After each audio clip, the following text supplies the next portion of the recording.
What's up, everyone? Welcome to the Power Play with CJ. Today, we're going to focus in on the Pittsburgh Penguins signing Fehr to a 3-year deal worth $6 million total for $2 million a season.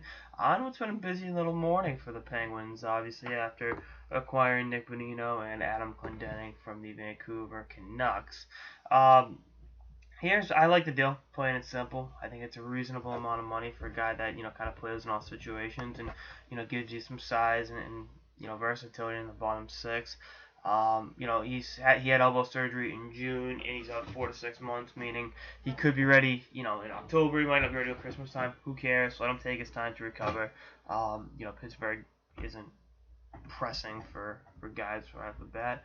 And then I just read this: Bonito and Fehr combined make less than Brand Sutter. So yeah, definitely a little intriguing thing there. But I look at it as how can his addition allow the Penguins to make requisite moves? And quite frankly, I think when he comes back, I would have no issue putting him in the third line center spot behind Sid and Gino, and then moving Bonino to the wing. I don't know how much. I don't think Bonino's played a whole lot of wing, especially in the show. But I mean, that's something different. Good look. And I don't think Nick Bonino would complain about playing on a line with Sidney Crosby or getting Malkin. I think he'd be willing to accept that move. But I think I look at the coaching staff, and you can just do a number of different things that maybe you couldn't have done with Sutter.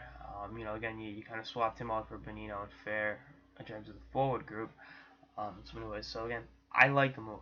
I like Fehr as a player. I think this is a reasonable contract. I don't want to say it's a length. It's 3 years. He's 29. He'll be 30 in September. So brings you till he's 32. I mean, you don't die. You don't just show up and die when you're 32. You've still got a lot of hockey left in you, and I think that'll be, you know, good for the Penguins. I think they'll reap the rewards of it. And plus, he's got a lot of experience playing against that group in Pittsburgh from when he's with the Capitals. It seems like every year they're, Crosby and Ovechkin will be the headline grabbers, for the NBC games of the week, and having that experience going head to head, I think would be, it's pretty cool.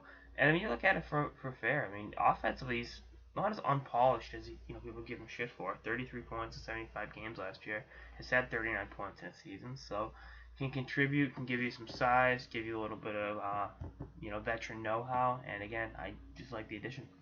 Anyway, that's all I got episode of the Power Play with CJ. Stay tuned for episodes for the off season and beyond. Later, guys.